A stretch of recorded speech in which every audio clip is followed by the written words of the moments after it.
not being too picky.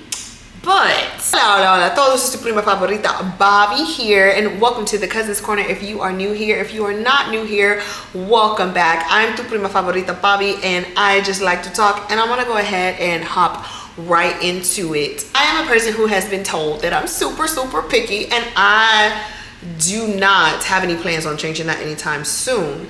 But I do understand the difference between being picky, having standards, and also being over selective. And we're going to talk about that in just a minute, because maybe you are not being picky. Maybe it's something else. Maybe it's something deeper. High standards are great, but are you filtering people out for the right reasons? Or are you filtering people out of fear, unrealistic expectations, or because you're over analyzing? Let's talk about it. Vamos a hablar. Come on in, siéntate, take a seat. Let's talk about it. So I'm just going to have a little chit chat with you, run my mouth for a little bit on a few signs that it might not necessarily be your standards, but you might be dismissing people or potential connections out of fear. So the first sign that it might be fear and not your standards is that you are disqualifying people before even giving them a real chance. Now this could look like plenty of different things. The first thing that comes to my mind are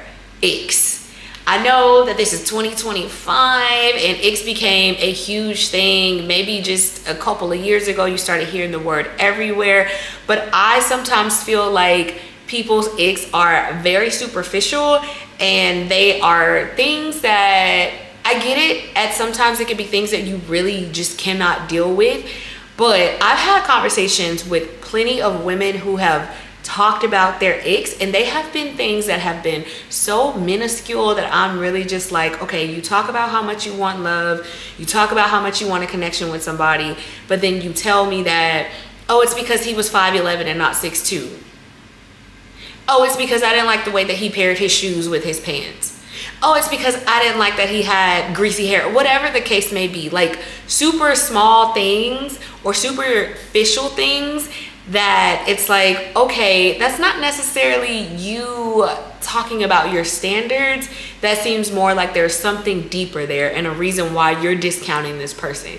And I'll be the first to say that I might have been an offender of this at one point, but I feel like mine was warranted. Okay, for me, I'm not gonna go into details about what it exactly was, but it was something that I just really could not get over, and it didn't sit well with me, and it made me feel disgusted to the point where I was a little bit repulsed. So I couldn't imagine like even like kissing this man, you know, or being like intimate in any form of way. And so those I kind of understand. But when it comes to you disqualifying people before ever giving them a chance, whether it's you're making up excuses, oh, our schedules just never matched up, or oh, he was messaging me, but it was a little bit dry, and so I just ended the conversation, or I just stopped responding, or I just ghosted him, or whatever. You didn't even give that person a chance to even see if that could go somewhere. And I get it, if the conversation's like super dry, or if a person is not putting forth effort, that's one thing. But if you're expecting somebody to just lay all their cards out and y'all just started texting each other because he just got your number today, that's not really a reason why you should be disqualifying somebody. And that's something that you could be doing out of fear and not necessarily because of your standards. The second sign that it might be fear and not necessarily your standards is that you expect some instant feeling, or you think that attraction should be overwhelming. Now, I'm gonna tell you right now, mamita es una persona que I believe that I need to be attracted to the person, right? I'm not saying that he has to be the most attractive person in the room. I don't look for the most attractive person in the room, but I do believe in being attracted to somebody that I see like it could potentially go somewhere, right? If it's going to go beyond just a friendship, I have to be physically attracted to you. Again, that doesn't mean that you gotta be a 10 out of 10. That just means that I have to look at you and be like, I want to lick his face. Like, But there has been a lot of talk just around how the movies and even music, the entertainment business just got us so messed up in the way that we think about love and the way that we think of attraction. You might be somebody who is looking for that overall encapsulating feeling, like when I look at him, the world just needs to stop. And maybe sometimes that does happen. You know, maybe you're one of those lucky people who get to experience that romantic Disney love, or that first love at first sight, cartoonish movie-esque feeling, and that's great. But I'm going to tell you by far and large that it's not going to be everyone's experience. And if you are a person who is holding so strong to that it has to have a certain feeling, or you have to feel overwhelmed, or you have to have butterflies and weak knees and the sweats, which if that happens, you should probably run, because that's your body telling you that this ain't it. If you're the type of person that is looking for some type of overwhelming reaction from yourself when you meet somebody, you might be looking for that forever. And if you do find it, that may not be the person that you actually want to spend the rest of your life with, and you might need to run. Again, run, corre, don't walk, run. But I just feel that there's a lot of people who are just like, I just didn't feel a spark. You hear a lot about, I didn't feel a spark. And for one thing, I think that we have learned is that sparks don't always mean good things. Sparks don't always mean 4th of July. Sparks could be your house is on fire. Sparks could be somebody setting your car aflame, right?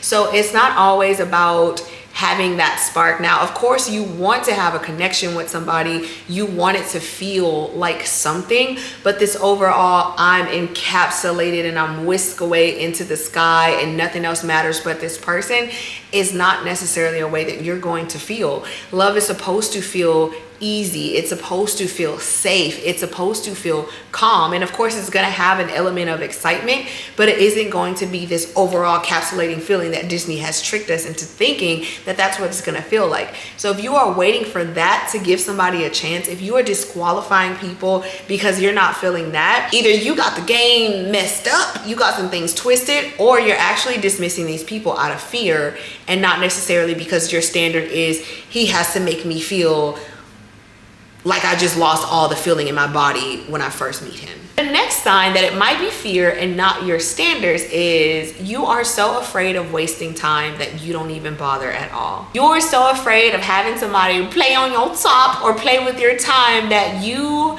don't even want to risk it. You avoid taking any types of risk at all. And that is understandable, especially if you're a person who feels like you've had your time played with so many times, or that no one out here is serious and nobody really wants to be serious or put in the effort or whatever the case may be. But I guarantee you that there are people out here who truly want to get to know you. And it does suck so much that it's like you have to kind of filter through. But that's why it's very important early on to set your standards, to let people know what type of time you're on, for you to know what type of time other people are on, because then that keeps you from wasting your time or getting your time wasted. But I do understand that sometimes there is dating fatigue. You do get tired out. You do get tired of waiting or feeling like you're having your time wasted. So sometimes it is good to just take a step back and come back to it later. Put the apps down, come back to it later. Leave the outside, and then come back to it later.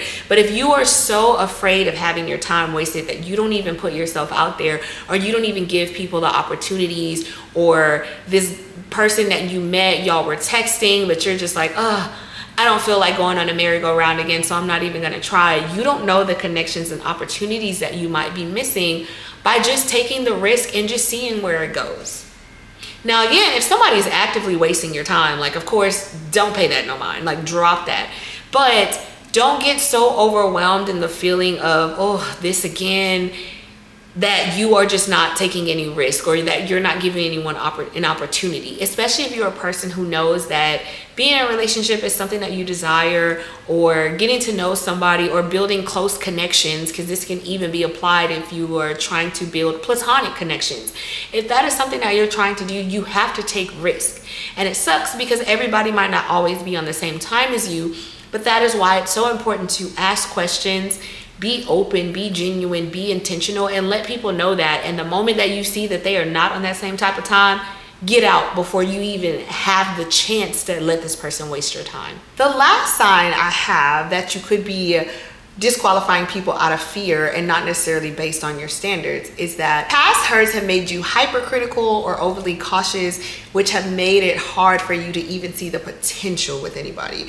You have been so scorned by your past that you can't even look at somebody and imagine that this could possibly go somewhere. And sometimes that's not necessarily a bad space to be, but it's a bad space to be if that is what you are leading with, right?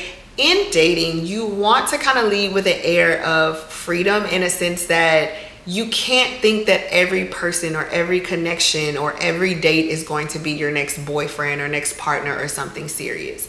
But you also can't hold on so tightly to the past hurt that you've had that you don't even allow the potential of something to be there. And some of us, we are so hurt and so tired that when we go onto these dates, we don't even lead with our best selves.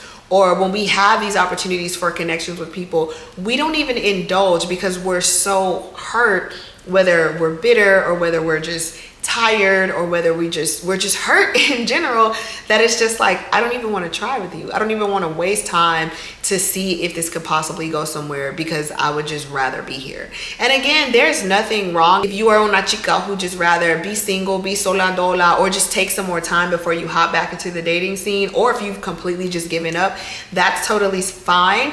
But I'm talking to the people who are wanting to move differently and who want to make sure that you're moving based off of standards and not necessarily off of fear or off of past pain. So you want to make sure that you're not holding that past hurt when you walk into any situation, right? And that can come in different forms. It can show up in different ways. It can show up in you not really being willing to put in energy and effort even when it's being given to you. It can also look like you holding something over this person's head and they haven't even gotten a chance to really get to know you yet or let you get to know them. And because of something that happened with somebody else or something that reminds you of something about somebody else, you're holding it over their head. So you don't even give them the chance to kind of see you for real. And so it's really important that if you are going to do this and you are going to do this with intention, if you are going to date with intention, if you are going to create connections with intentions, you have to make sure that you're not holding on and dragging that past hurt into these new potential relationships. And if you are still scorned by those things, it's important for you to take some time and heal from those, or at least take some time and lessen the burden, lessen the load of carrying that with you into next connections that you have or potential connections that you have. I'm not gonna rant on and on, but I am gonna leave you with my final thoughts. Number one, know your worth, but do not let your fear disguise itself as standards. Sometimes we set these unrealistic standards because we're really scared. We're really just afraid to let somebody in or to open up with somebody else. So we have these walls up, and instead of showing the locks on them, we put a sign that says standards and boundaries. And while I will never say let your guard down with your standards and boundaries, I will never say bend your boundaries or whatever, but also just make sure that your standards are being placed out of a place of, this is what I desire, these are the things that are necessary for me, versus I am so scared that I am pushing everybody away, or I'm keeping everybody away, or at a distance, or I'm not trying. Do not let your standards be placed out of fear. Let them be placed out of, yes, protection for yourself, but also because this is what I desire in this type of connection or in this type of relationship. My second final thought is that the right connection takes openness and not just selectiveness. I'm gonna tell you right now, mamita is picky. I've been told that, and that's not me gloating off of being picky, because I do have to check myself sometimes.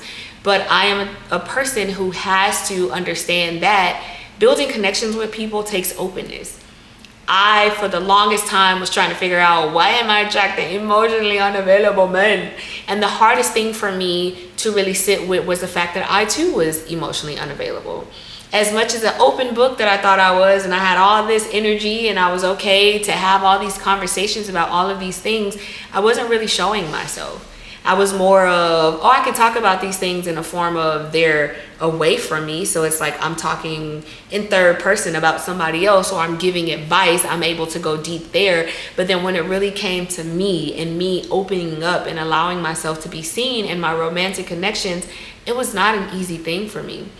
And it wasn't until I really sat and did some inner work and also some therapy, learned more about my attachment styles and why I was going after the people I was going after, and why I was getting the results that I was getting, and why I was feeling the way I was feeling, and why I was attached the way I was attached, and why I was disorganized the way I was disorganized, for me to realize that I was not leading with openness. I was not leading with vulnerability. I thought that just me being this cute, intelligent, talented, and driven ball of energy was enough, but it takes a level of openness for people to really connect with you on that level. And so just remembering that and keeping that in mind, like, you can have your standards and you can have your boundaries and you can be picky, but again, making sure that those standards are coming from a place of, this is what I desire, these are my non-negotiables, these are my necessities to have a happy and healthy relationship or connection or friendship or whatever the case may be, and not necessarily because I am so scared and so afraid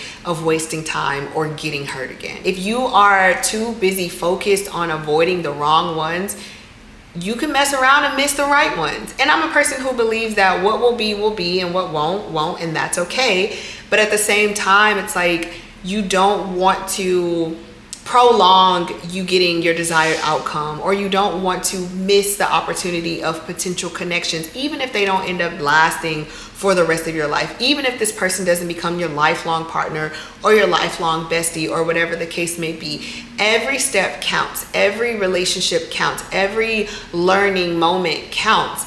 And it's important for you to be able to be open. Again, take time when you need to, set your standards, go back and make sure that, am I honoring myself? Am I leading with intention? Am I being genuine? Am I leading with openness so that I can require and receive that from other people? Because ultimately, that is what's going to help you to be able to set not only healthy boundaries, but also have healthy standards that are based out of a place of openness and intention versus a place out of fear. That's all I'm gonna say today. If you feel like I missed anything, please drop your insight below. Share your comments, your ideas, your thoughts, your feedback, your advice, because I love engaging with y'all and having conversation with y'all. And thank you again for joining me today in the Cousins Corner. Please make sure that you hit that subscribe button and that you also like the video and share this with anybody that you deem should watch it.